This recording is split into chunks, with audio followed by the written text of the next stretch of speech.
MitchTV, channel popping, screen so bright. Content dripping, every video hit just right. Flames in the comments can't cool the hype. Keyboard warriors tapping through the night. He got edit sharper than a katana blade. Punchlines hit harder than a renegade. Skirt through the algorithm, never delayed. Every upload's a party, the vibes cascade. Like, comment, subscribe, that's the move. Mitch be so fire, it's the groove. Hit that bell, let the squad approve. More lit than the sun, we improve. Mitch got the flow, contain, ping, ping. Cameras rolling the grind, don't thin. Algorithm try blocking, but he still wins. Turn a critic to a fan with a cheeky grin. B-roll slicker than a fresh ice rink. Transition poppin' quicker than you blink. Trending charters canvas, watch them ink. Views go up, no cap, no shrink. You watching once, but you watch it twice. Every clip a diamond cut precise. Haters in the shadow throwing dice. Mitch too lit, can't dim despise.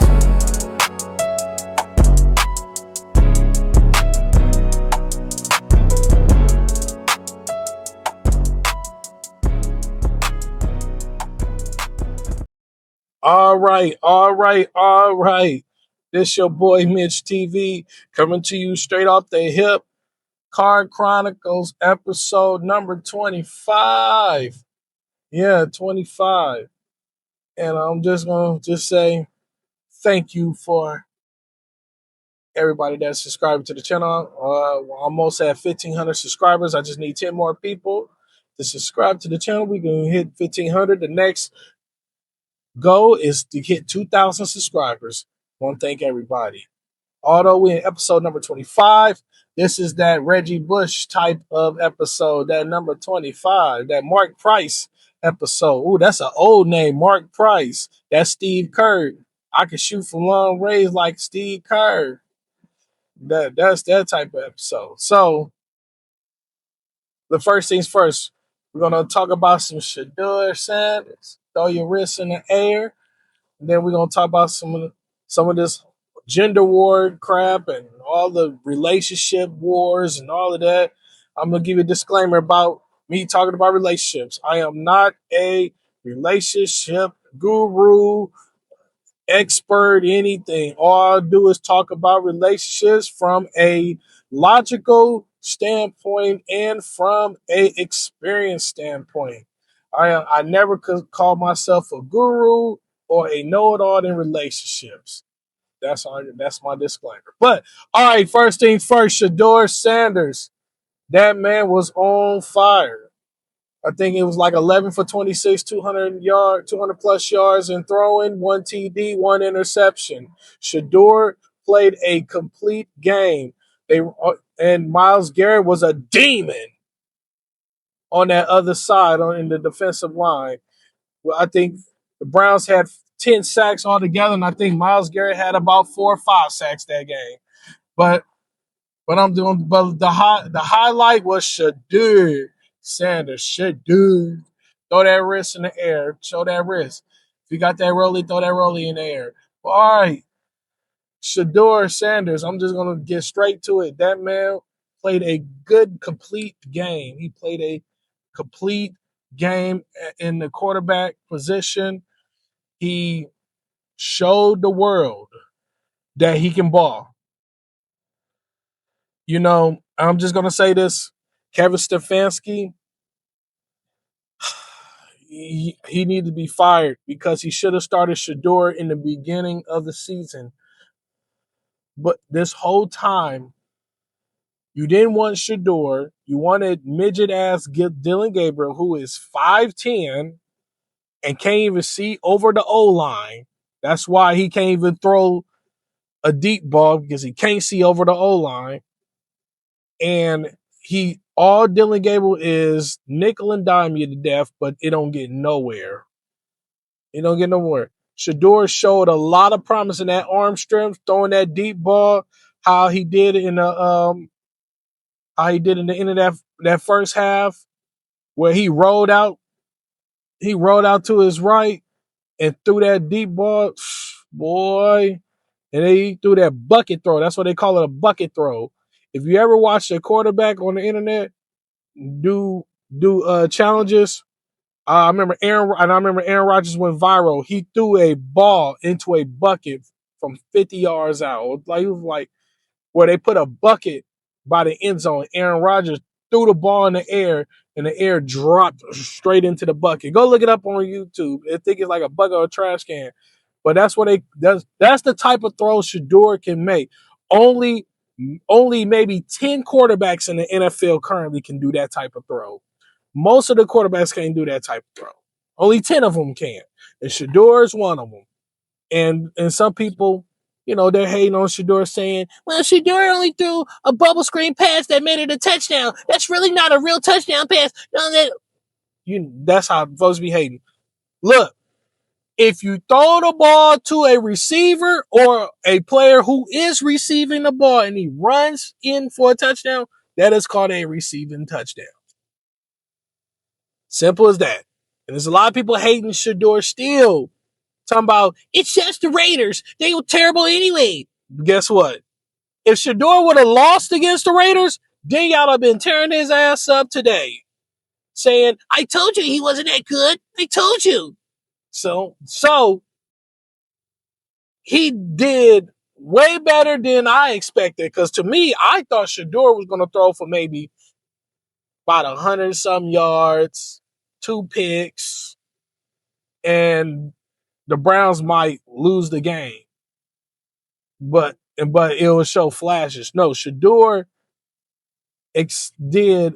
he exceeded the expectations of the game. Because I thought Stefanski was going to pull some bullshit and put him in a bad situation. But he exceeded expectations. And I'm just going to be real. Stefanski needs to go ahead and let him start for the rest of the season, even though Stefanski is downplaying everything Shadeur is doing. And here's the thing. Kevin Stefanski is the problem. Just point blank. I'm gonna just tell you. Let's start from Baker Mayfield. You get Baker Mayfield after the whole Johnny Manziel experiment went south, right? You get Baker Mayfield. Baker Mayfield is doing everything for Stefanski, buying into the system, all of that. Yes, you get to the playoffs with Baker Mayfield, but you pushed for Baker Mayfield to get traded because you couldn't even get along with your own damn quarterback. And then Baker Mayfield goes to Carolina and he excels. Then he goes to the Rams and he excels. And then now he's in Tampa Bay playing at an all-pro level. Baker Mayfield was like second in MVP voting until he got hurt. And y'all talking about, and see, Stefanski's the problem. They fumbled the ball on Baker. Like, y'all fumbled Baker. Baker was going to be your most stable quarterback for the next 5 to 10 years, but Stefanski couldn't get out of his own self. And then you push to get Deshaun Watson, and Deshaun Watson done fucked both of his knees up and tore his Achilles, and he won't be able to play until next year. Deshaun Watson has no value, and y'all paying him $40 million a year, which is horrible. Now some of my, my super deep black folks, my super conscious black folks might think Kevin Stefanski is a racist. So let me paint this picture for you. No, I don't think Stefanski is a racist because of the Shadeur situation. Dylan Gabriel is I think he's black. I think he's black, Polynesian, and white, something like that. He's Hawaiian and white. So Dylan Gabriel got a little bit of the darkness in him. And I just think Kevin Stefanski don't like Shadeur because Shadeur is already comes with that star factor. And instead, Kevin Stefanski wants to be the type of coach in the NFL where he's more he's more popular than the coach, or I mean, than the player. You want to be like one of those. You want to be one of those coaches where I'm more powerful than the player, but really the players is more powerful than the coach. Let's just look at prime example: Bill Belichick and Tom Brady. Bill Belichick thinking he can win without Tom. You let Tom go. Tom won the Super Bowl, and Bill never been into the playoffs. Maybe one time he been to the playoffs, and that was against whoever, but it was with Mac Jones. And look at Bill now. He's struggling in the college ranks. Greatest coach of all time can't win without a decent quarterback. And then that shows you the players are always going to be more powerful than the coaches. So Shadeur Sanders, to me, I'm gonna get back to him I'm gonna get back on track. Shadeur Sanders played an exceptional game. He made all the good throws. He made the right plays, made the right reads, all of that. He should start for the rest of the season. He should. Dylan Gabriel has a concussion, and I said this before. Any player that's in concussion protocol, it takes 2 to 4 weeks to get cleared for a concussion. After 2 weeks, they evaluate you. If you're still feeling dizziness after 2 weeks, a lot of times your ass going to be out for another 2 weeks.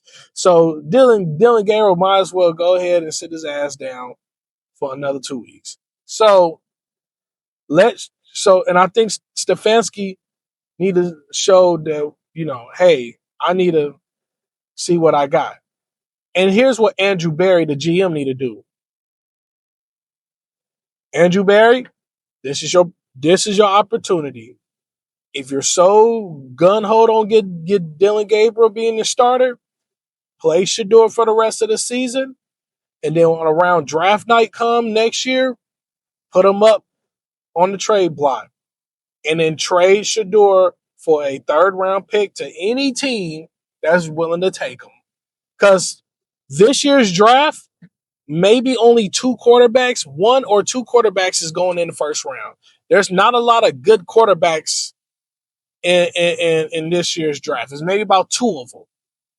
And then also this a possibility that this might be the first draft where all the quarterbacks might end up going in the second round. Because this draft coming up, it's nothing but O linemen, D linemen, and DBs and safeties. That's and a maybe 1 or 2 tight ends. That's in this first round. So the only guy I might see that might go in the first round, the guy from Vanderbilt. If he wins the Heisman this year, he's definitely going in the first round. So this draft might have 1 or 2 quarterbacks in the first round. That's it. So and I think, the Browns need to, if y'all so gun-ho on Dylan Gabriel, just trade Shadeur on draft night. Because I would love to see Shadeur go to a team where he can be a starter and he can flourish and become too legendary. Also, another thing,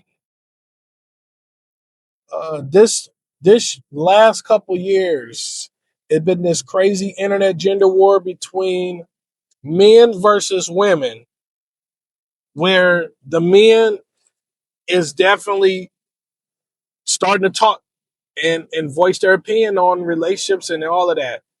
And women having these unrealistic expectations.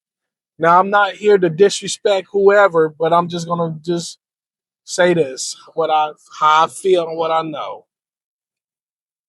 Ladies, if you don't want to be married, that's cool. Just know when you get old, who's gonna be right next to you when you die.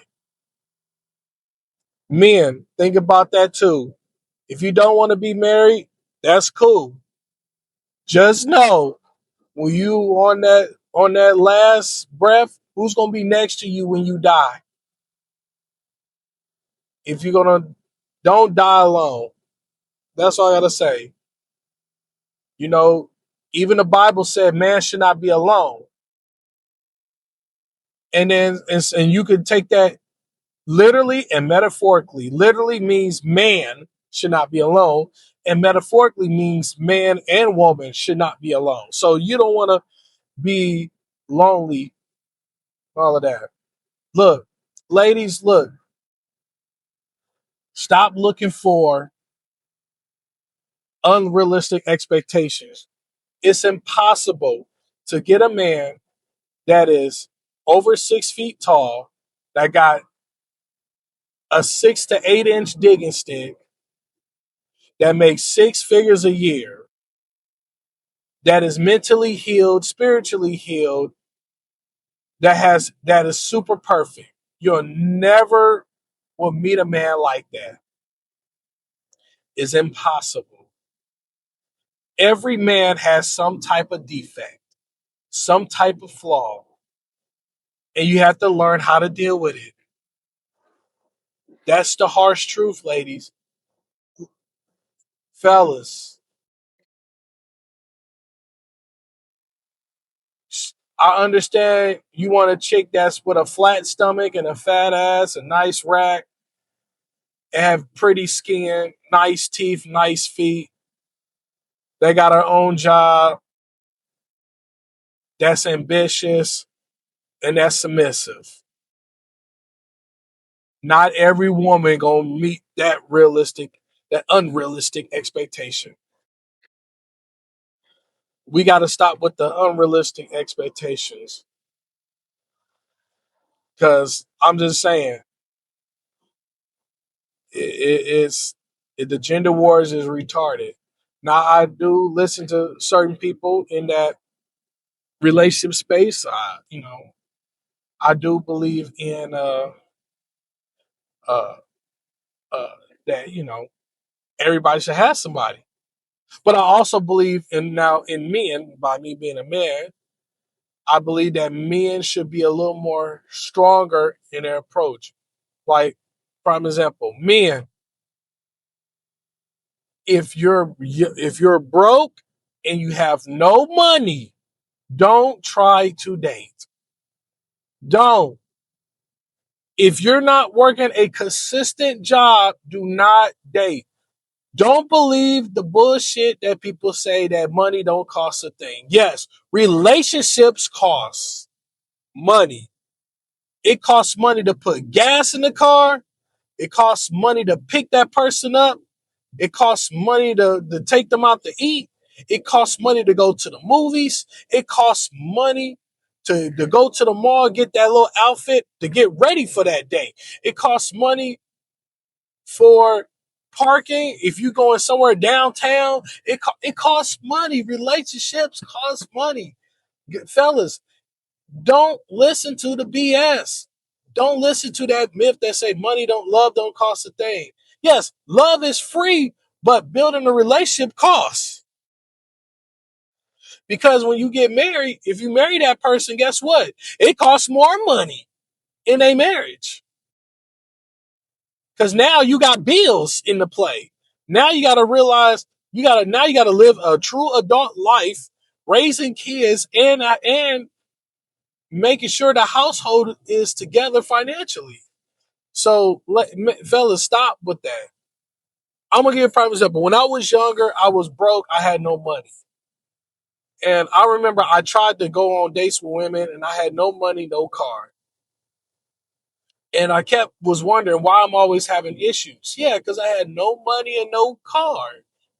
You think a woman is gonna have no? You think a woman is going to date you if you have no money, no car?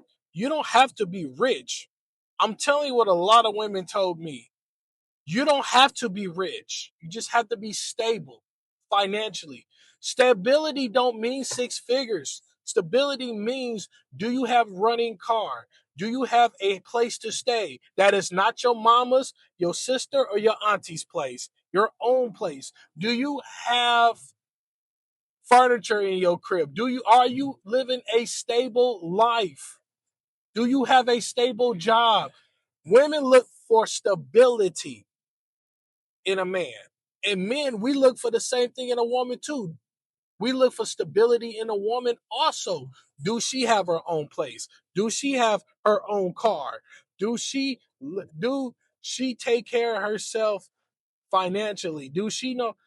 Men, we look for the same thing too. But men, don't believe the BS what a lot of people be saying. When I was younger, I had a lot of issues because I was not even stable in my own life financially. I didn't even have, I was in between cars. I had a raggedy car and then that didn't work out. And then also a car was always breaking down, all that. Once I just decided, like, all right, let me stop trying to pursue love and pursue my purpose. And then what I did, I put my head down. I got better. I started reading books. I started researching more into the tech field. And then I finally got into the tech field. I was wasting my time working dead end jobs. And I realized the only way I could be successful if I get into the tech field. Now I'm making a lot of money in the tech field. So once that happened, then the relationships started coming. Then women started coming my way because I finally got stable. I was driving something. I was having all of that started falling into place. So, fellas, you don't. So that's what you have to do. Stop trying to pursue love if you got no money. My mama always said this. You need to don't chase women. Chase your purpose. Get yourself together first, and then the quality women will come your way. My mama told me that. Quality women will come your way when you get yourself together. And then you can't be broke and then be blaming women for everything, for all your mishaps in relationships. I know guys who've been in horrible relationships because they with where their woman was always paying for everything because they couldn't get themselves financially together. And then I know guys that try to be a quote unquote provider, paying for everything for a broke woman where you don't have no money yourself and you're asking your guys for money. You asking your own niggas for money because you can't even keep up, you can't even provide a lifestyle. Look, and look, and ladies, and I'm just gonna say this too. Ladies, stop trying to make a broke man be a provider. Stop. Because I'm gonna just be real. Most men wants to be providers in the future for a family. Most men, but here's the thing, you cannot rush a man's process of getting to that level. If you want a man to be a provider, you motivate him, you push him. Don't throw him in there and say you gonna pay for everything and be the man of the house. No, because now he's gonna go broke trying to make you happy. And then the moment he loses that job and or something, guess what? Guess who's gonna be gone first thing smoking? You. You will. So ladies, if you really want a long-term relationship with a guy, learn how to be his support. If you want him to be that ultimate breadwinner, help him start a business. And I know some women are like, I ain't trying to teach no man how to be. No, you're not teaching him yet. You're being this help me. You're being this support system. See, I'm gonna tell you the truth. Every woman I met here in Nashville who supported their husbands in their businesses are successful. I know plenty women that has supported their man while their man started their business. And then when their man got rich, guess what their man would do? Their man told them, you don't have to work no more. I got you. And then guess what?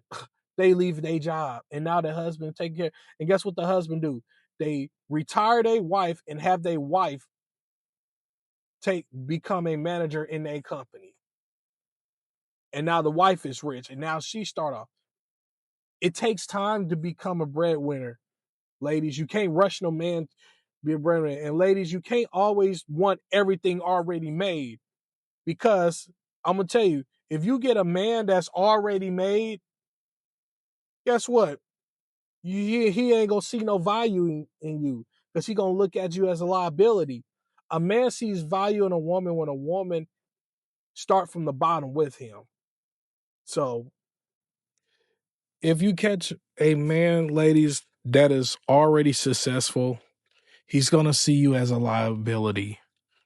That's why it's always good to build something with somebody. Most successful couples I have met were couples that started from the bottom together, and they build something together. And most likely they appreciate each other because they was there for each other from the jump. I know a couple people that's like that, where they built the business together and it went from a business, they're doing it out of their basement of their house or living room or garage out their house, to a 7-figure business. So build something with your man. You can't always pray for somebody that already got 6 figures. And I'm just telling you from experience, you can't always think a man automatically gotta have 6 figures. It takes time.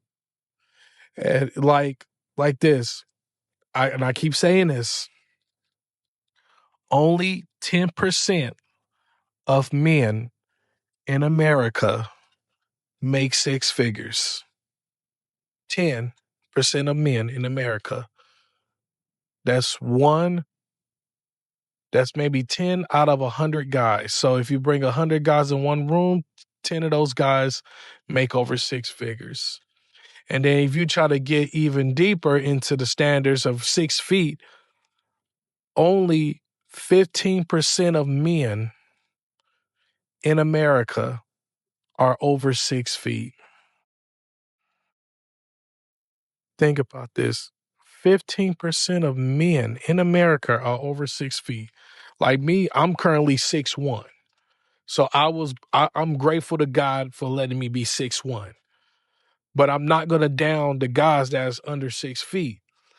And here's the thing, ladies. Here's one thing in my experience. Most of the guys I met that make over 6 figures are 5'7", 5'8", 5'9", 5'10", 5'11".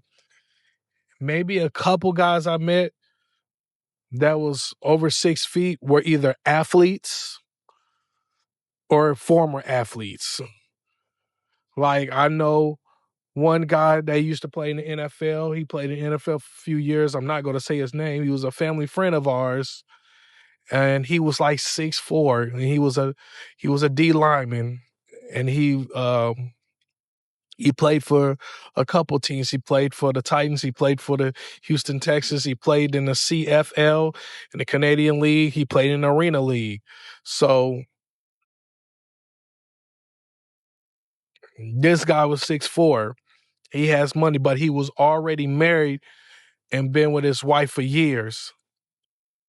So they already built something together. So most of the guys I met that's over 6 feet, they got money. They're athletes or former athletes. And these are guys I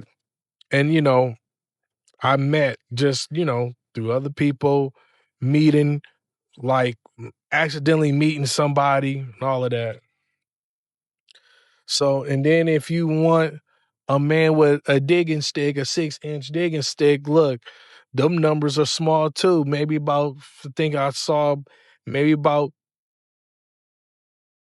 20-30% of men got a penis size that's over 6 inches. So ladies, it's not a lot of guys that got the 666, meaning 6 feet, 6 figures a year, and 6 inches or more of a digging stick. So you got to understand, them chances of meeting those type of guys is you have maybe a 10% chance of a guy to have all three of those, maybe less than 10%. Of most of the guys you're gonna meet are guys that's not gonna meet all the requirements. So it just sometimes you just have to read the room, because not everybody is gonna have their fair share of picking who they want. So like, we need to really stop the gender wars. At first it was funny. It was funny. Now it's starting to get out of hand, because now you got the women calling men sassy for doing stuff. If a man know how to cook, clean, that's sassy. And then you got the men calling females masculine because they calling, because some of the women call them boss bays and all of that. And then some people are just stupid. I'm just be real. Like, I get, for example, I remember a lady on my job told me the job I do is a soft job. It's a sassy job. And my profession is, I am in IT. I am in the tech field. This lady told me I had a sassy job. And I just looked at her crazy, because she was, number one, the lady wasn't even that cute. She was ugly. And I just looked at her real crazy. And she was bald headed. And she had some screws missing in her head anyway. But she said, you got a sassy job. She said, I like a man that do hardcore things. I'm like, what?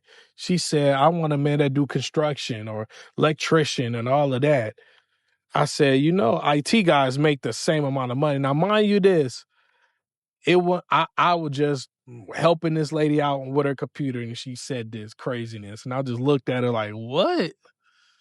And, like, what? So her saying that, it show how ignorant that person is, because I think she don't research that IT professionals make more money than construction workers. Sometimes they make more money than electricians and plumbers. So she didn't understand. I just looked at her real crazy, see how ignorant she is. I'm like, yes, she was really stupid for saying I had a sassy job, because I work at a desk behind my desk. But what people don't understand, I did a lot of other quote unquote hardcore jobs. And the crazy thing about it, this same lady is like over 50, maybe 40, in her 40s, late 40s, early 50s, said she want her a street nigga. And I looked at her like, ma'am, if you don't sit your retarded ass down, saying you want a straight nigga. And it baffled me. Like, ma'am, you almost 50 and you still talking about you want a straight nigga.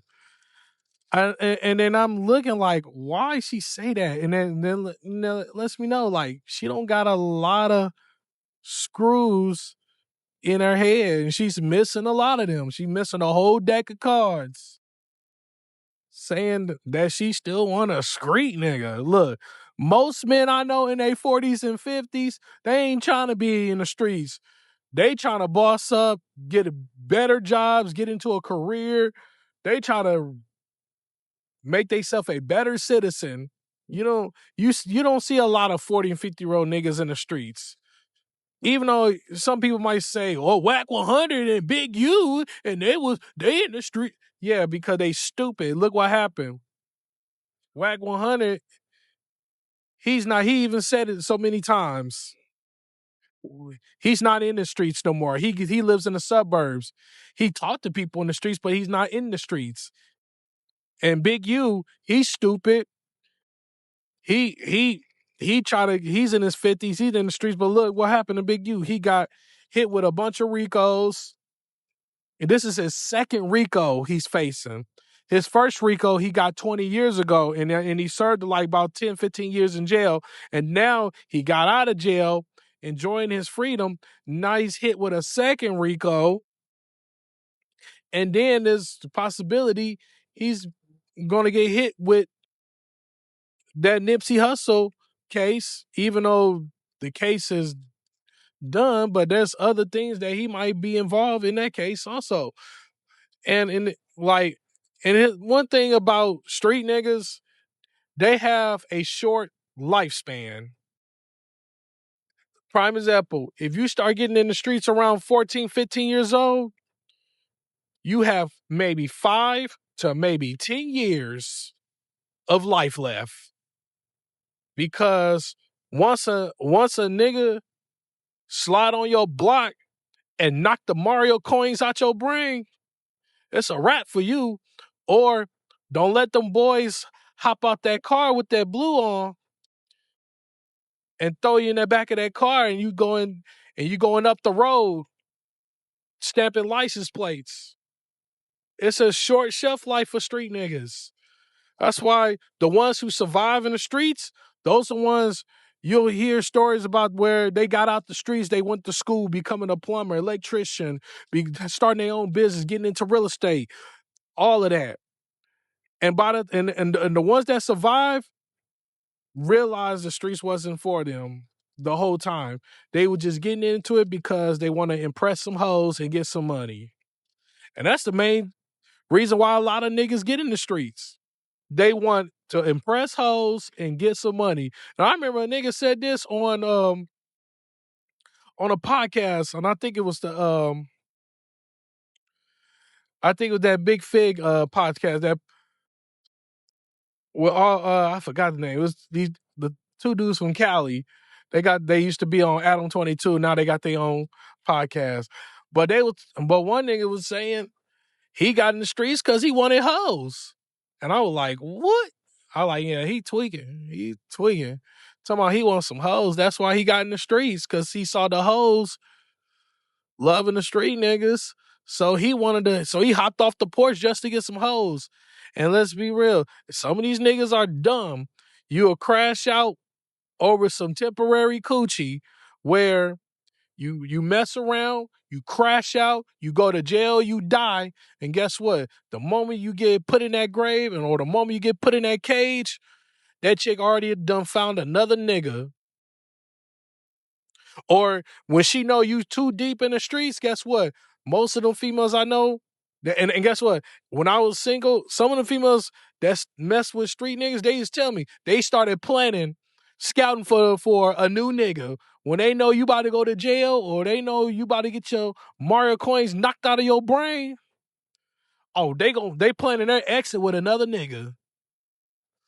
So y'all gotta be careful. So, but it's crazy. But like I said, the gender wars stuff is really crazy. So we got to do better. But yeah, like, comment, and subscribe. Tell me what you think. It's your boy MitchTV, and I'm out.